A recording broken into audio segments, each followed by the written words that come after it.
Welcome, everyone, to the Elevating Your Potential podcast, where we enlighten middle school and high school student athletes to the realities of college sports. I am your host, Jeremiah Gaines, and I am very, very excited about our special guest today.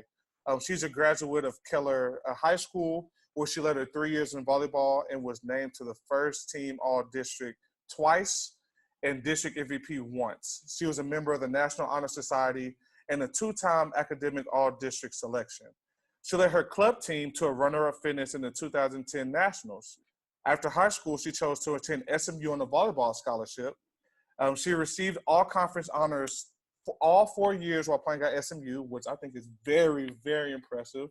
It's hard to even play as a freshman, but to be all-conference is huge.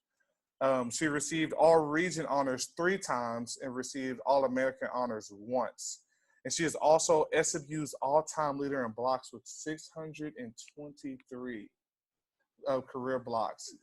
It will take the rest of our show to give her all the accomplishments that she's really had. But you all get the picture. Our guest today is an absolute beast. So please help me welcome Janelle. It says Giordano, but she is actually Janelle Bell now. Congratulations. I am. Thank you. Thank you. And thanks for having me. I'm excited to be here. Oh, yes. Thank you. I think that your story is amazing.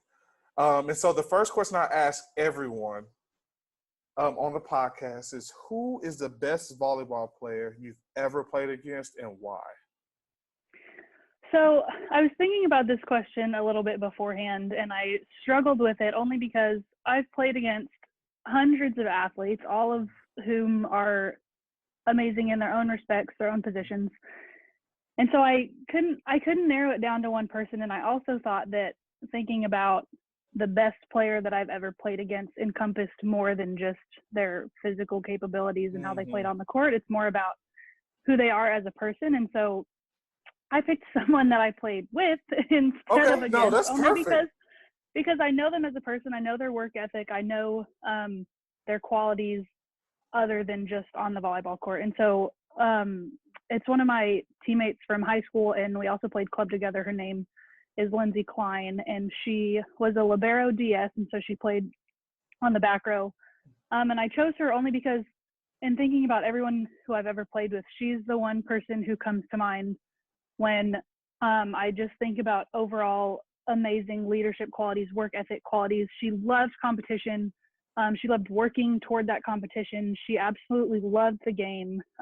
Is probably like one of the most passionate volleyball players that I know. She went through a couple injuries and still came back every single time and persevered to get back on the court. And so there are just all these different qualities about her that I think makes her one of the best people that I've ever played with and against sometimes in practice. But anyway, that's who I thought of. That's amazing. You're actually the first person to encompass like the total person. I think that's really a testament to what you truly believe. And we'll get into that a little bit later in the podcast. So we're going to hold that there for a second. All right. But just so the audience knows a little bit more about you, how were you actually introduced to sports? To sports, I think volleyball was the first sport I ever played. Back in, I guess it would have been 6th grade. Growing up in Keller, they had a rec center called the Keller Point, and my mom just saw in like a community newsletter, I think, an advertisement for spring volleyball, and so she asked if I wanted to do that, and I said sure. I had never played volleyball, didn't know anything about it. So I started playing at the rec center. It was just I think a spring league for a couple weeks. I was absolutely terrible. I cried after the tryouts because I was absolutely terrible. Wow. And I knew that all the girls were better than me and I wasn't going to make a team and whatever, but I ended up making one of the teams and kind of got introduced to that way. Fell in love with it and then started playing in school, in middle school, 7th and 8th grade. I also picked up basketball in middle school just because I was tall. Again, I had never played before. I didn't know how to play. I just figured I'm tall, I could try out. And so I made the team, played for 2 years, and then continued with just volleyball after middle school because once I got to high school, it got a little bit more difficult to balance 2 sports, especially if I wanted to pursue one wholeheartedly. So took volleyball from there on out, but that's kind of how I got introduced into the volleyball and sports world. So you're telling me that Janelle, who has all these accolades at SMU, she was once terrible at the sport? Because I'm saying this for a reason, because there might be someone in the audience today that started out or is currently starting out, and they're not, like, they might be on the middle school team and they might be on Mm-hmm. the B or C team. So tell me a little bit about that process of how you actually overcame your initial, I guess you can say, shock to not being as good, and like what are some steps that you took to actually get better over the years? The biggest and I think most obvious one is just being practice. Obviously, the first time you're ever introduced to anything, whether it be a sport or a new hobby or a new computer software, you're not going to be good at it because you don't know what you don't know. And so I didn't know anything about volleyball. And so I just recognized that I wasn't going to be good. I was also not thinking of volleyball as like a future for me. It was just something fun to do at the time. And so there was no pressure to get good if I didn't want to get good. But it was just a lot of practice. It was a lot of recognizing that people were better than me and trying to figure out and kind of mirror what they were doing to see how I could get better and how I could learn.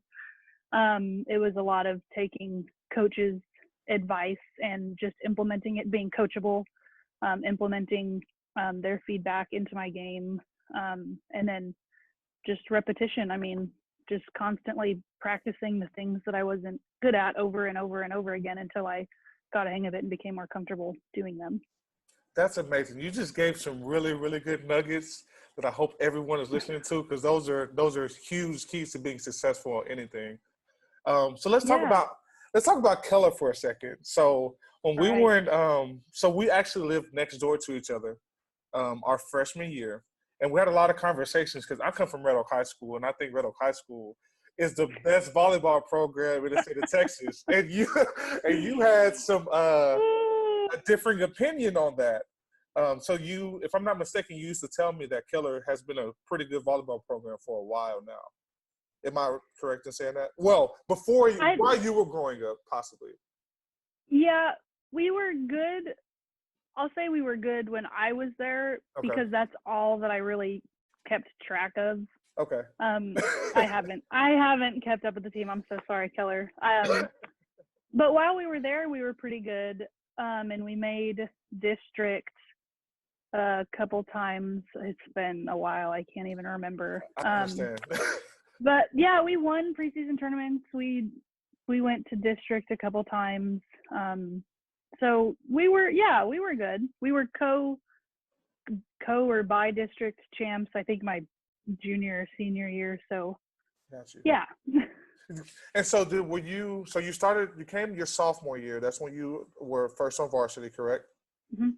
So was it ever intimidating for you when you were a freshman, projecting for, eventually you want to be on varsity. So was it ever intimidating for you when you were younger? Like, man, I don't know if I'm good enough to actually reach the varsity level. And if I'm on varsity, I have to play as well. So was that ever intimidating for you? Because Keller's a big high school with a lot of people. So walk me through that process of the intimidation, because there might be someone listening that's at a bigger school and they want to eventually play on the varsity level or have some success. So walk me through that process for you.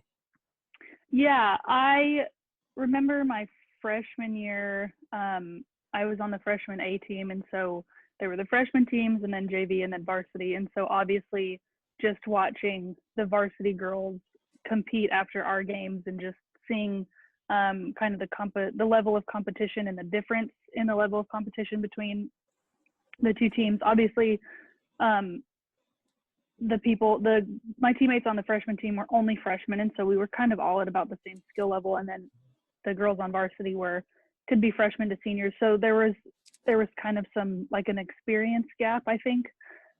And so it was intimidating just watching them, seeing the speed of the game being so much faster than what I was used to. And I can't remember if it was just my first practice my sophomore year on the varsity team, but I want to say I got pulled up in like the spring of my freshman year to a varsity practice, just to kind of get a feel for things. And I remember I was standing in the middle of the court and it was so fast. The game was just so much faster than what I was used to. And so I just remember I was just doing circles in my spot. I wasn't transitioning. I wasn't even playing. I was just following the ball in a circle. Right. And I was just mind blown. Like, how am I ever going to do this? They're so fast. Everyone is reading the game so much better than I am.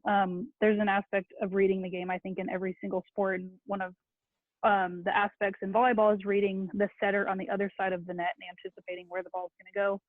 And I didn't know how to do that. I just see ball, get ball. Like I don't know where she's going to set it. And so there were just a lot of new parts of the game that I hadn't been exposed to yet. I hadn't played club at that time yet as a freshman. So I wasn't exposed to that level of competition, which I think is a little bit higher than high school. So there were just lots of things that I wasn't used to yet. I hadn't been exposed to, and I was just kind of like, I don't know how, if I can do this. This is crazy. So that was kind of my first taste of the varsity level, and just kind of absorbing it and wondering, how am I going to do this? And what moment for you, when did it hit that, okay, I'll actually belong here on varsity? I think my sophomore year, once I started practicing with the team, we had the team picked out that summer, and so we started practicing, and then just getting more familiar with the girls on both a personal level and being comfortable with them, and then also getting to know their playing styles and creating a connection with my setter, and just, again, the whole practice and repetition thing. I think just playing with them more and more and practicing more and more, I just started to get more comfortable being around them and just kind of learning to own my spot, and just, I'm here, the coaches have picked me for a reason, and so just kind of taking ownership of my position and just what's the word I'm looking for? Just kind of giving respect to my teammates, and then knowing that they respect me back as long as I take care of what I'm supposed to take care of and stuff like that. Oh, that's huge, Janelle. That's huge. So talk to me about what your academics were like in high school. So the Janelle I know in college was very, very serious about her academics. Was it the same in high school for you? I think so. I remember just always wanting to do well, and I did all my assignments, I did all my homework, all my projects. My dad would help me on my English assignments, just because he has a really good way of articulating and like editing things so they don't sound as bad as they did when I was writing them in high school. But yeah, I still had a high bar set for myself in high school as far as maintaining academics, because I want to say there's still a no pass, no play rule. It is. In high school. Okay, yes. I think yes. I can't remember. Right. So there's still that level of responsibility and maintaining all your schoolwork, and then playing on the court. And so I like to think I did well in keeping up with my academics. And so would you say it was more intrinsic, or was it kind of pushed with your parents as well? Was it like a combination of both? What do you mean? Like, so was it just all internal? Like you was like, okay, I want to have good grades. I want to be responsible for my work. Or was it more like your parents pushing you towards that, or was it a combination of both?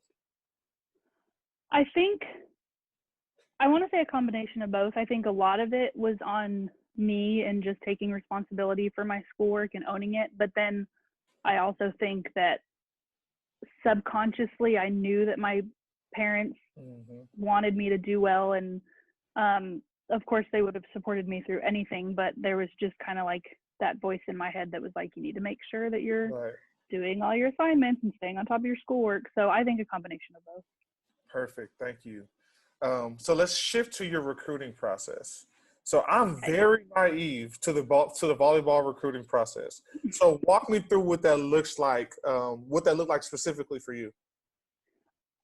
So they start recruiting pretty early for volleyball.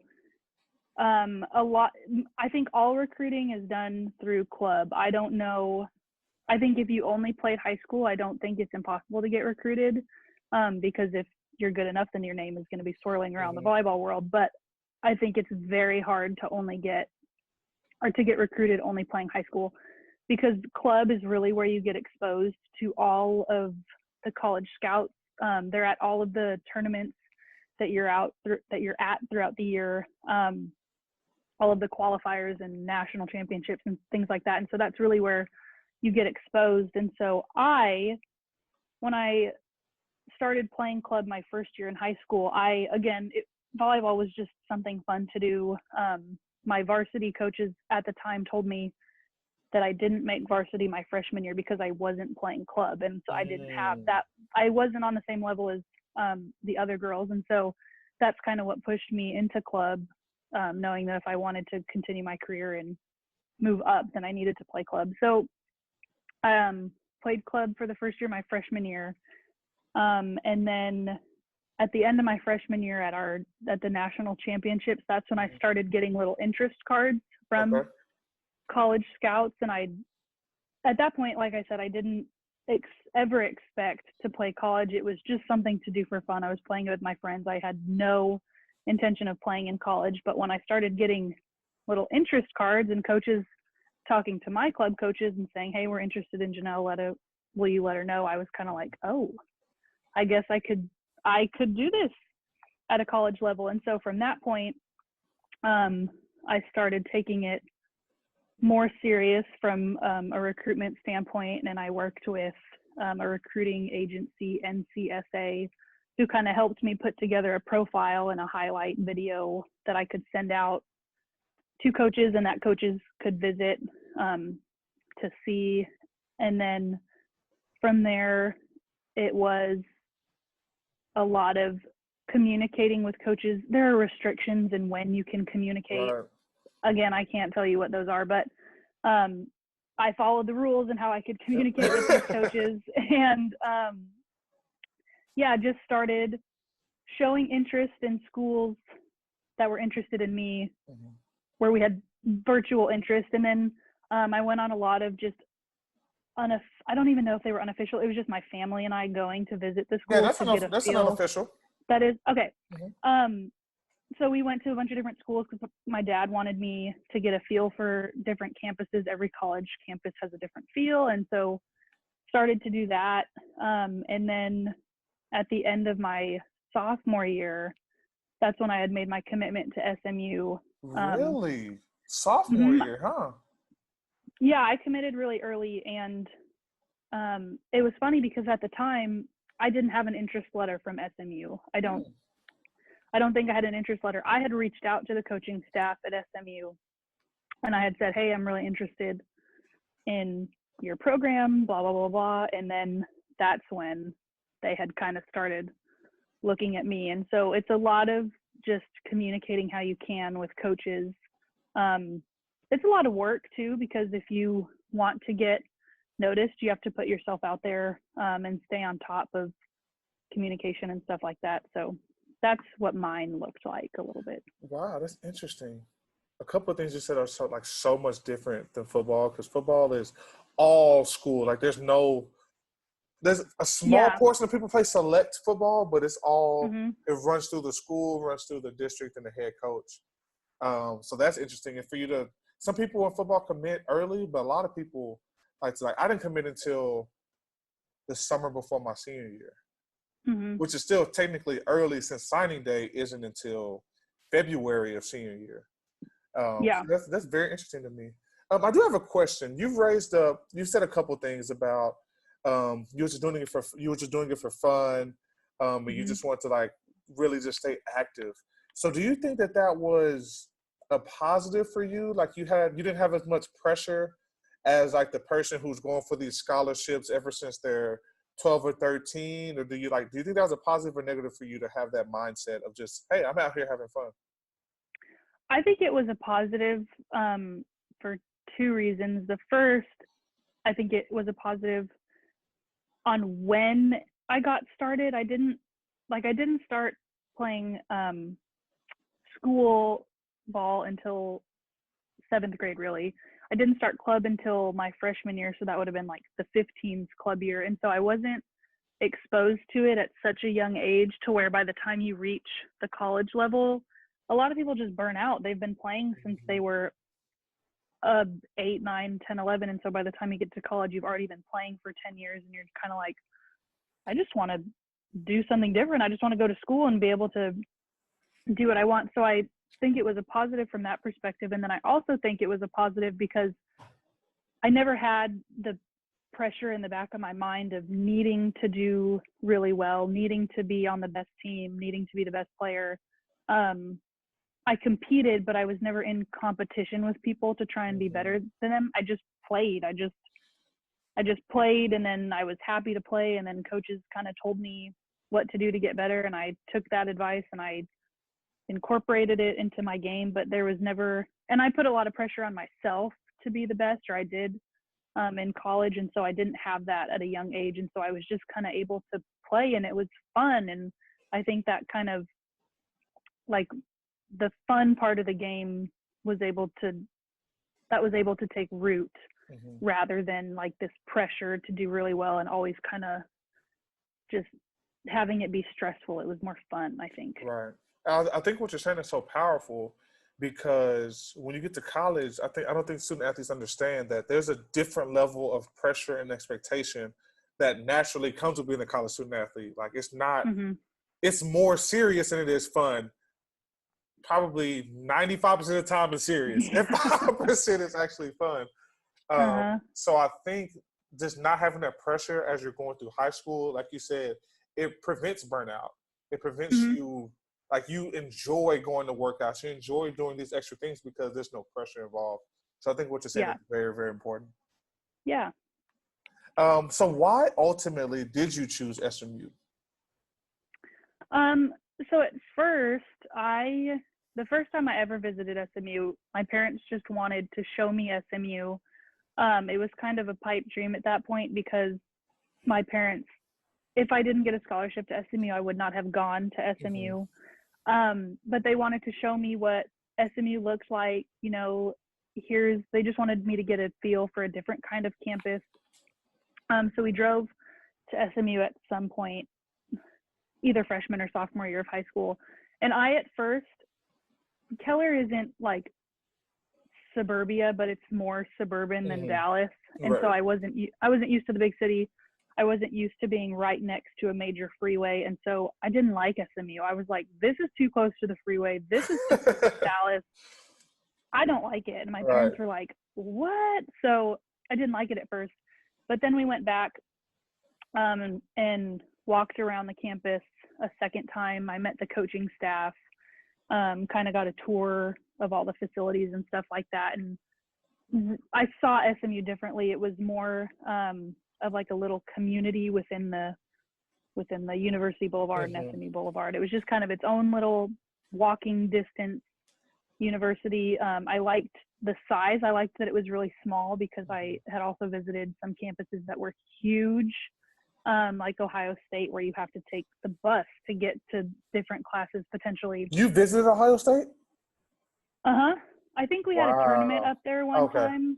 And so me and my parents just took a detour and we went and visited Ohio State, and it's just huge. Man, they're like 70,000 students, which is ridiculous. Yeah, I just can't.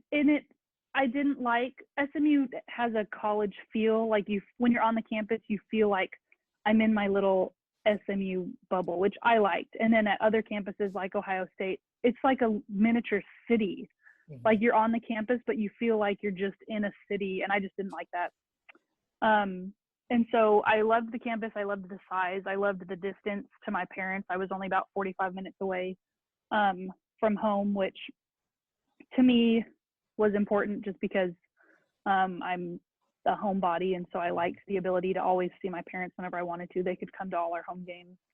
And then when I met the coaching staff, I just really liked the coaching staff and clicked with them right off the bat. Really liked all the girls that were currently on the team. So there were just a lot of different factors that played into my choosing of SMU. So it seems like the majority of your decision were for factors outside of volleyball. Oh, yeah. And that was, I mean, I loved the coaching staff and I loved the team and I wanted to play for that team. But I think in the back of your mind, you kind of always have to be thinking, unfortunately, about what if I don't play volleyball? What if I don't play my sport? Would I still want to go to school here? And I think that's huge because for some people that is the case and you get medically disqualified, or maybe you just don't want to play your sport anymore and you decide you're just going to quit and then you want to go to school. So I think it's important to love where you go to school because you're ultimately a student athlete. So you're going to school, you need to like where you go to school. And then obviously you need to like the athletic program as well. Yes, that's perfect. I think somebody needed to hear that. Somebody's going to need to hear that. So that's perfect. So let's transition to when you actually stepped on campus. What surprised you the most about your transition to college?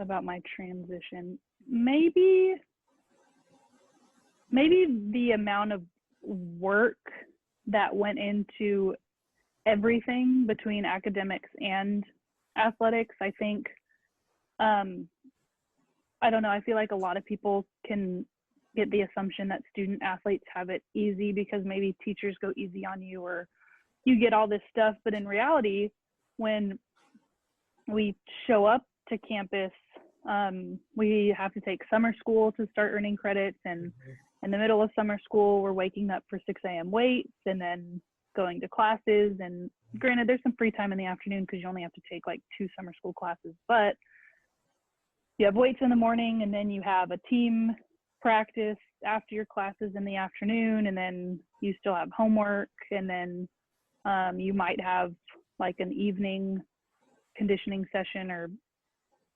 something. And then you have dinner and that's kind of your schedule. And so as soon as I stepped on campus, I think a lot of people think of college as freedom, but when you're an athlete, you have a job to do and you have a lot of extra responsibilities that come with that. So that's probably what surprised me, is just kind of the length of my days and how quickly they filled up with things that were just a part of that new life on campus. So would you say that the workload for college is like way, way harder? Like from 1 to 10, how much more difficult is your college schedule, expectation, and responsibilities in high school? It's a lot more. I don't want to say it's so much harder because I think the difficulty of it is how much effort you give, and it can be really hard if you want it to be really hard. But it can also be, it's not easy, but it can be manageable because you have resources to help you. I think it's just the amount that increases significantly. It's just a lot more. You have a lot more demands placed on you. And so it's like a job. It's not just, oh, I'm going to go to college and I'm going to be an athlete and I'm going to, that's going to be super cool. There's a lot of responsibilities and there's a lot of just like planning and ownership and responsibility on your part to kind of uphold your end of the deal. Yeah, so for sure. Yeah, that's good. So I'm interested.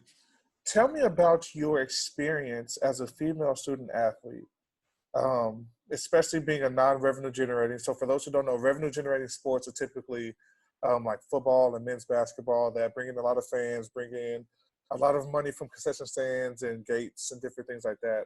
Volleyball is a non-revenue generating sport.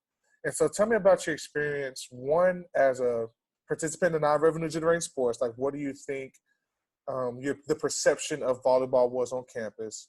And second part of the question is, compared to male student athletes, what was your experience as a female? Like, what are similarities and differences you've seen just from how you're viewed and your responsibilities on campus? Yeah. So the first part, being a non-revenue generating sport, I didn't feel like we were treated any differently or we were given less just because we didn't generate any revenue for the school. I feel like part of that, though, comes from the coaching staff that we had and our head coach, just really caring for us and caring for us as both women and then also as players on her team. And so I feel like we were taken care of wonderfully.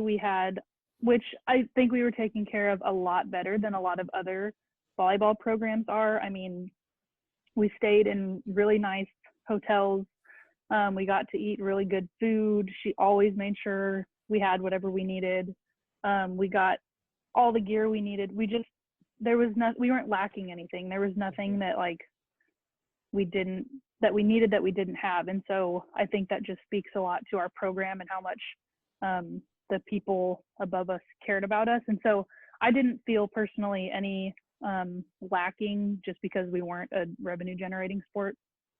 And then being a woman, I think a lot of people would say something different, but I didn't feel like I was viewed lesser than some of the male student athletes. Mm-hmm.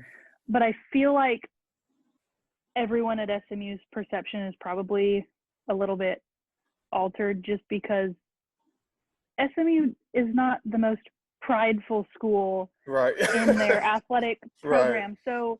So I think across the board, there's not like one sport that gets so much attention and then like other sports that nobody cares about. I mean, there are varying degrees of that. Obviously, more people go to the football games than come to the volleyball games, and more people go to men's basketball than men's golf, probably.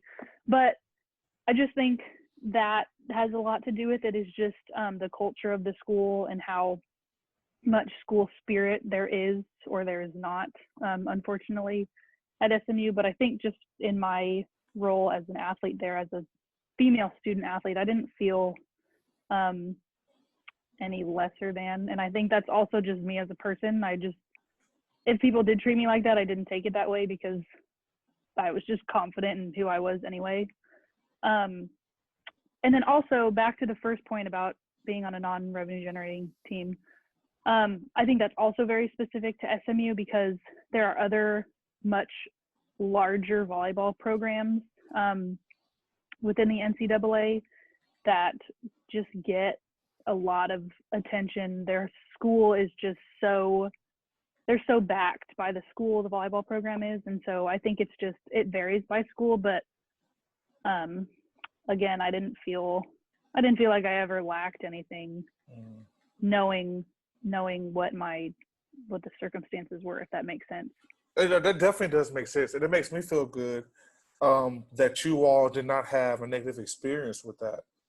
So my follow-up question to both of those about the non-revenue generating and you being a woman, do you think that the next volleyball player, the high school volleyball player now who's trying to think about what university they want to go to or college, do you think that those are two things they should consider, that their coach and that their school really gives them support and makes them feel equal to their the male student athletes on campus? Do you think that's something that they should consider as they're trying to see what school they want to go to?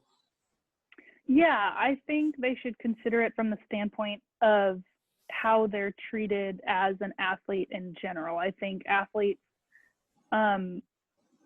give a lot for the school, and I think that most athletes, of course, there's always, right.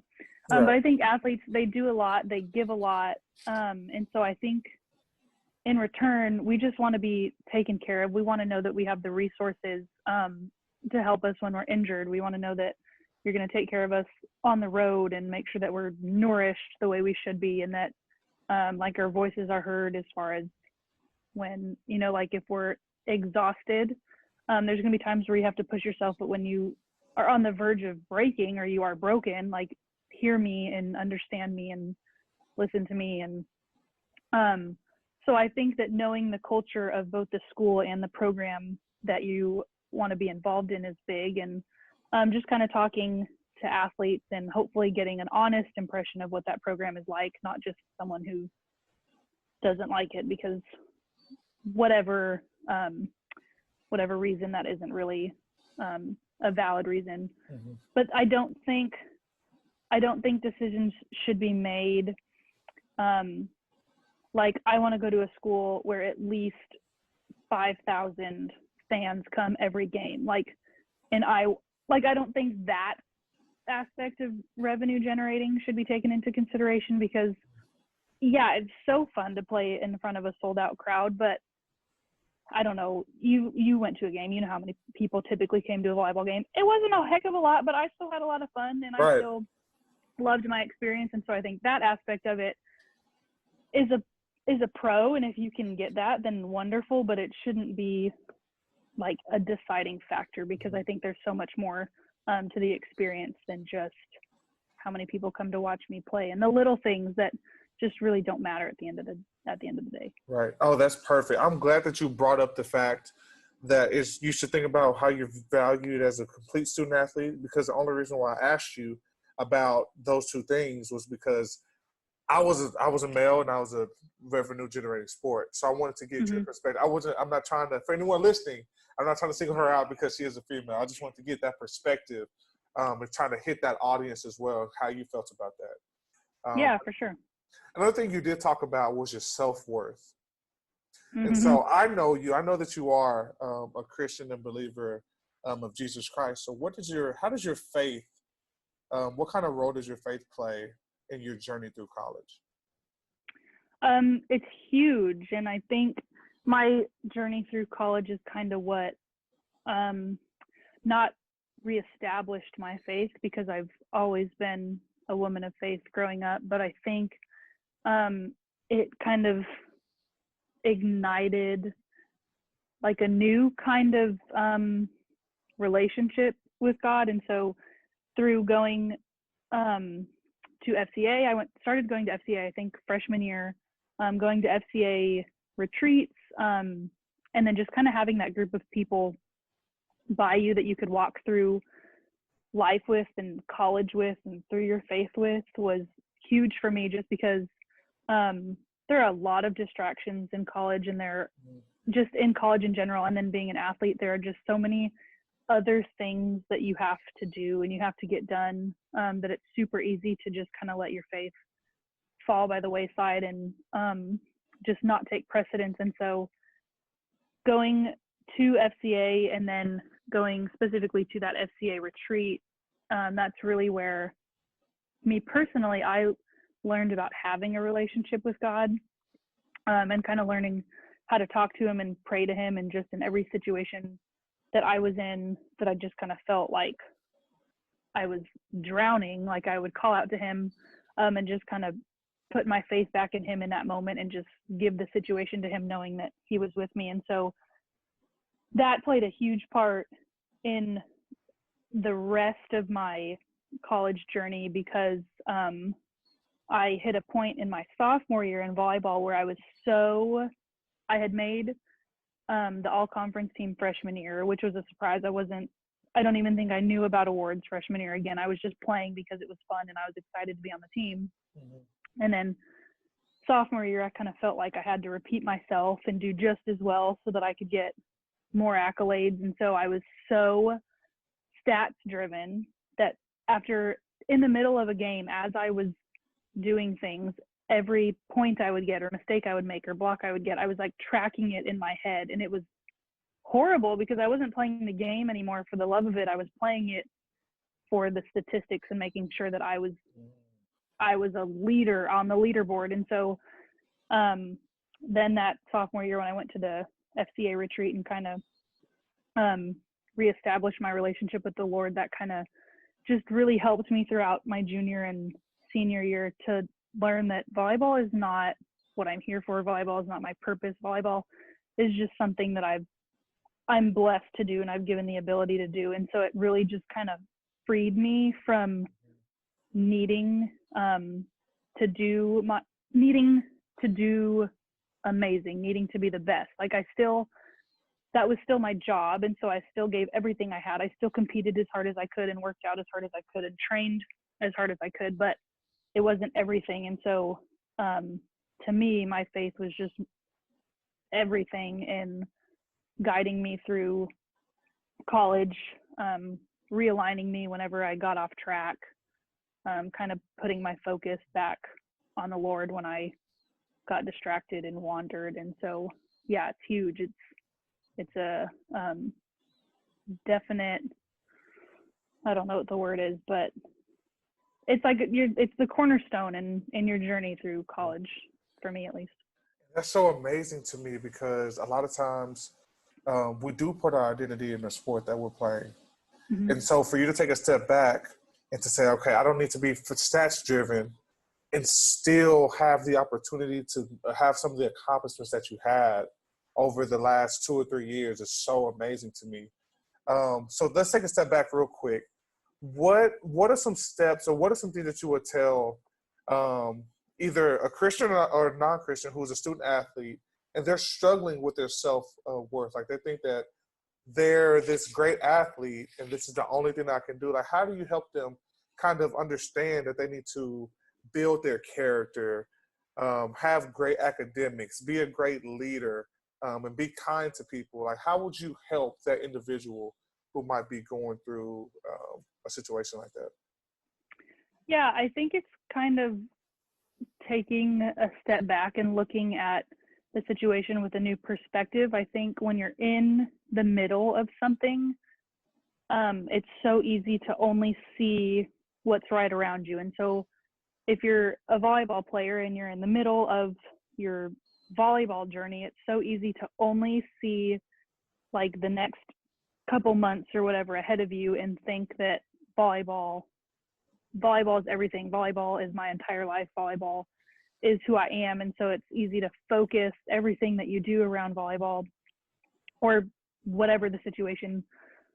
And so I think it's a matter of kind of stepping out of that bubble and being able to see your life as a whole and realize that volleyball, even if you join the U.S. national team, you play in the Olympics for years and years and years, it's only a tiny piece of your life. And so kind of identifying yourself in that small little thing is not where your focus should be, because whether you're a believer or not, you've been given this life with so many amazing blessings, so many amazing opportunities that are more far-reaching than what you're currently living through. And so I think it's just kind of understanding that the situation that you're in, it's just a season, and there are so many different seasons that we go through in life. And so I think it's important to not pinpoint who you are and nail down who you are in that season, because you're like a flower and you're going to bloom in each season, and you're going to not become someone different, but like you're going to grow in each season and mature in all these different areas. And so I hope I answered that question correctly. No, you did. That's great. No, that's okay. Amazing. That's good, Janelle. That's really good. So let's talk about your accomplishments. I've been thinking about this for a long time. So you were very successful in high school. You were able to do a lot of things on the court.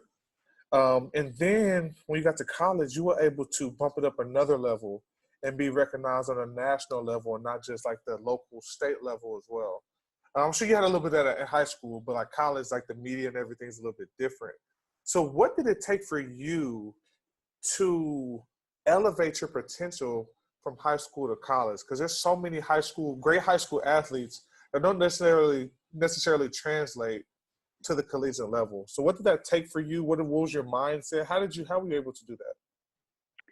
I think it's going into college, knowing that everything is a level or 2 or 3 or 10 above what you were just competing at, what you were just studying at. So I think it's going into college knowing that there's going to be a lot more that's asked of me. The competition that I'm playing at, some of these girls are going to have 3 or 4 more years of experience on me. And so I think it was just going in with that mentality of I'm going to have to work for what I want, and I'm going to have, if I want to play and I want to beat out some of these upperclassmen as a freshman, I'm not just going to walk on the court and they're going to be like, Janelle, we love you. Right. I'm going to have to work for it, and I'm going to have to prove being on the court and prove starting over all these other girls who have been playing for longer than I have. So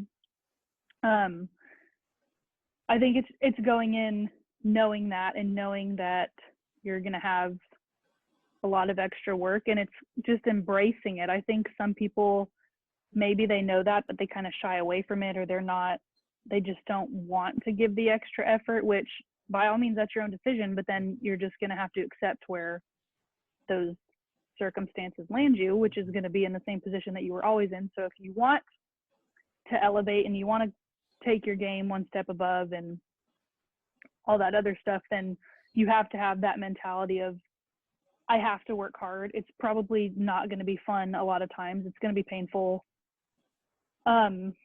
And all of these things that just come with being an athlete and come with growth. There's going to be discomfort and growth.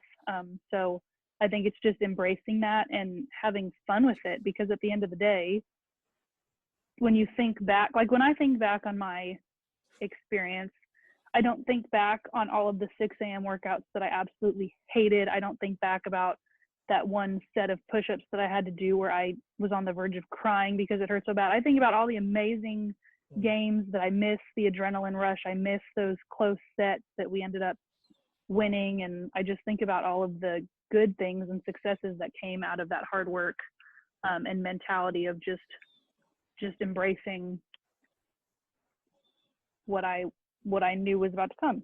Yeah. So you knew the pain was temporary, but like those memories that you still have, like, are long lasting, is what you think about. Oh yeah, definitely. Yeah, that's amazing. That's good. So your 4 years here, from what I remember, what y'all told me, were the best 4 years that SMU's volleyball has experienced. You made a couple NCAA tournaments, and y'all were able to do some things that not a lot of SMU volleyball teams have done in the past or have done since. So how were y'all able to turn the whole program around like that? What did it take? I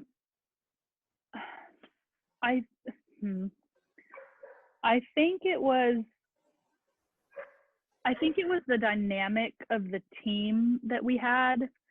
And we had, when I was on the team, a lot of really competitive, really fiery, and just success-driven players on the team.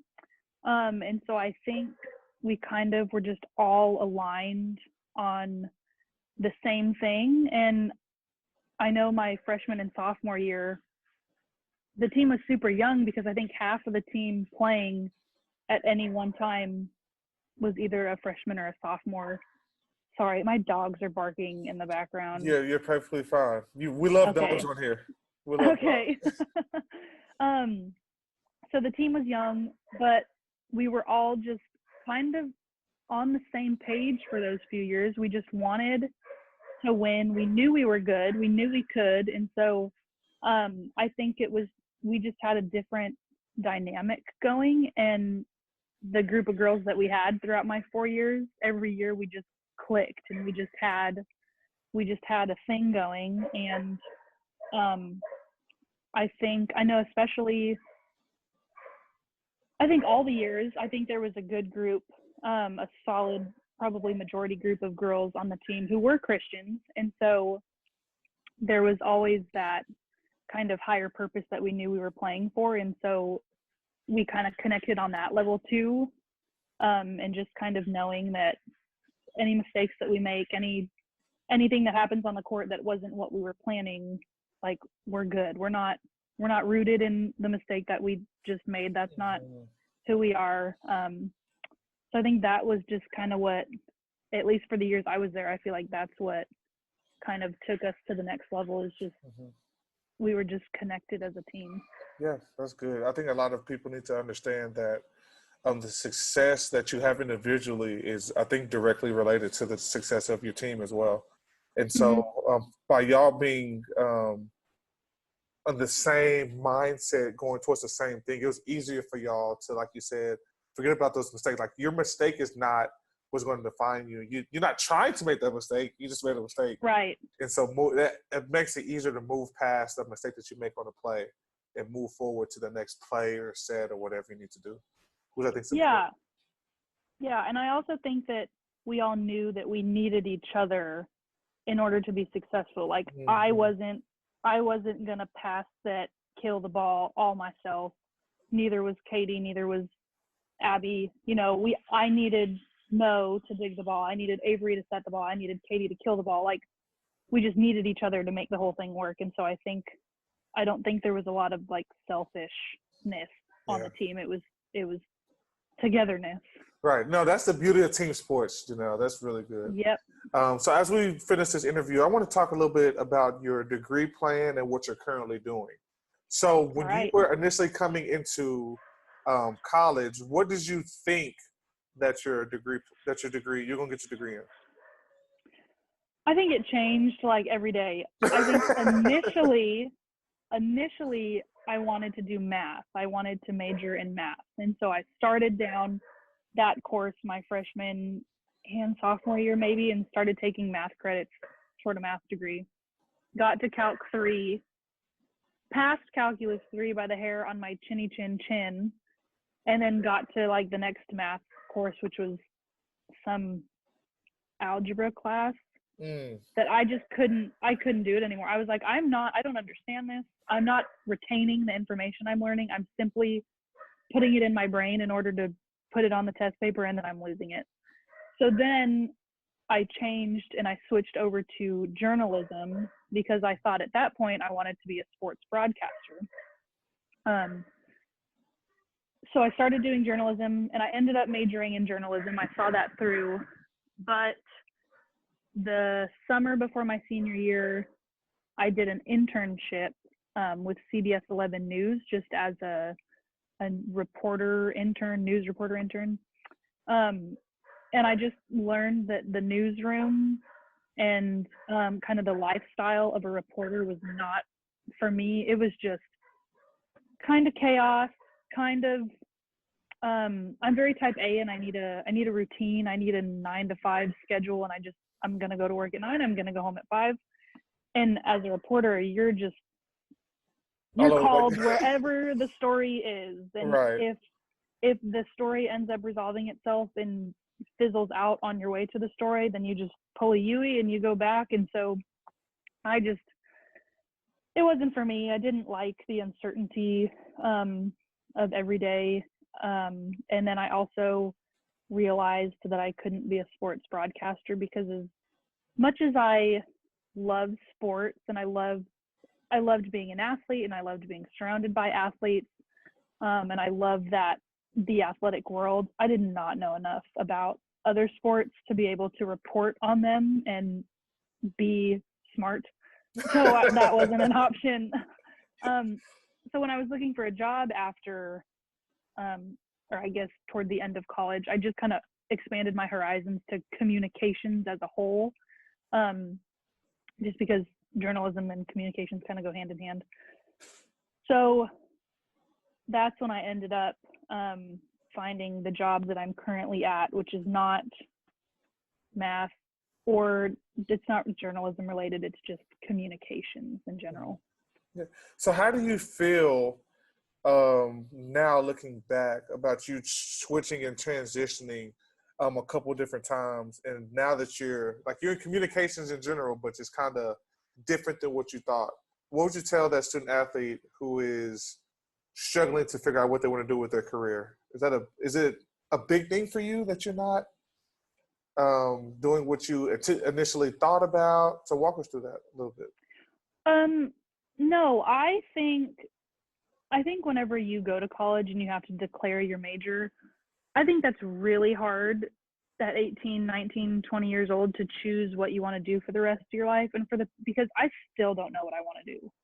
And the people who have that figured out, I'm like, gosh, bless you, because I'm so happy for you, because that's just an amazing thing to just be really passionate about something and just feel like this is what I want to do. That's not me. So I think choosing what you want to do is really difficult. I would recommend, and I had chosen majors that I was interested in, and so obviously that's my recommendation, is do something that you like, that you're passionate about, not just because it sounds cool and you think that being on TV is going to be really cool. Like, you have to be passionate about it.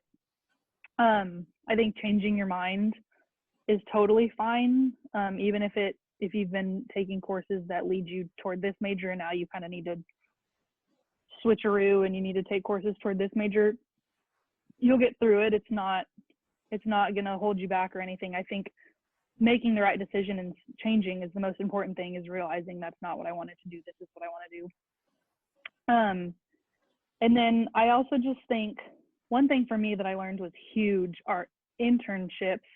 Get an internship, because I was going into my senior year thinking I'm going to work at a news station when I'm done. I'll just be a reporter for a while. Hopefully I'll make it to the anchor desk, because in my mind, it sounded like what I wanted to do. And then when I got into that field, I was like, this is not what I want to do. Right. And if I would have signed a 3-year contract with a news station, I would have been miserable, because this isn't me. And so I highly recommend internships. Even if all you get out of it is realizing that the path that I thought I wanted to go down is not what I want to go down. That's going to save you so much time and energy and frustration down the road. So I think not having a plan when you go into college and not knowing what you want to do is totally fine. I think not knowing what you want to do, even once you have your degree, is totally fine, because I'm in that boat. Not saying I'm unhappy. I just know that where I'm at is not my ultimate end point. So I think it's fine to keep pursuing and keep searching and even trying new things until you figure out what you love, if you don't know that going in. Yeah. So how, as a student athlete, how do I find these internships? That's the first question. Sorry. Another question is, how do you have time to do internships? So finding internships, yes, that can be difficult. I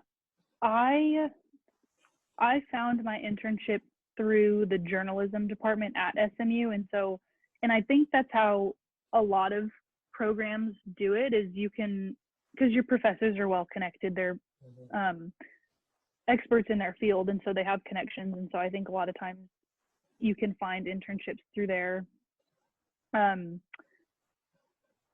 Career fairs, I think, as much as I did not like going to career fairs because I did not have my career figured out, I think those are helpful, because you can learn more about an internship. You can find out if a company even has an internship, and you can apply. I think those are huge. And then of course, just researching online and just using those job platforms to look for internships. But then, yes, how do I have time to do an internship? That's huge, because like I mentioned earlier, a lot of athletes take summer school classes and have summer workouts, and it's like, how do I even, I can't fit this in. I think most coaches are accommodating in helping you toward your career, because they know that 95% of the athletes are not going to continue to play their sport after college. And so I think it's just communicating. It's communicating with your coach and your academic advisor and your professor, and then also the company that you're interning with, to set a schedule that works for you. Because I was able in my internship to kind of set my schedule, and I can be here at this time, but then I need to leave by this time.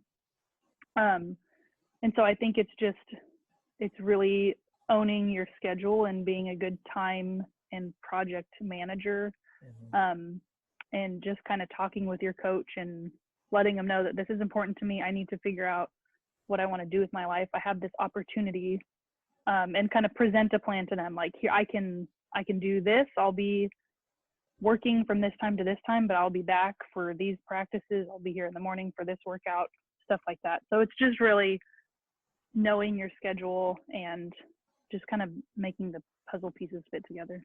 Yeah, so communication is huge, which I don't think that I truly understood that until I got to college, because communication is so big, because you have so many obligations, as you talked about earlier. So communicating is super, super important for all those out there listening. For sure. Yeah, with the smaller amount of time we have left, can you run real quick down 5 pieces of advice you would give student athletes out there who want to be a college athlete? Yes. One would be you just have to work hard. You just have to know that in order to stand out, you have to put forth effort that others aren't, and you have to do things that others aren't doing so that you stand out amongst the crowd and you don't just fall in.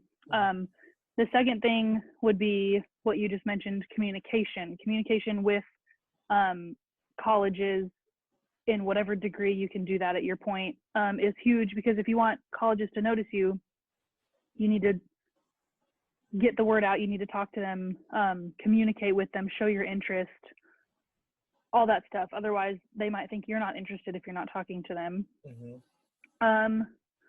Third, don't put so much pressure to make things happen. Just have fun. The most important thing about sports is having fun. That's why people watch sports, is they're fun, and I think that's why you should want to play sports, is because they're fun. Don't make it like a burden on you. I think just work hard, take advantage of the abilities that you've been blessed with, and just go for it. Yeah, that's good. Janelle, this has been tremendous. I think this will help so many student athletes, not just volleyball, but in general with your story. So thank you so much for joining us on the Elevating Your Potential podcast. It's been great. Do you have any parting words before we leave? No, just thank you for having me, and I hope that someone out there is able to take some of those bits of whatever wisdom I was able to offer and just you offered a lot. Just kind of elevate their game and kill it out there. Yes, that's great. All right, thank you, Janelle. Have a great rest of your day, everyone. We'll see you next week. Thank you.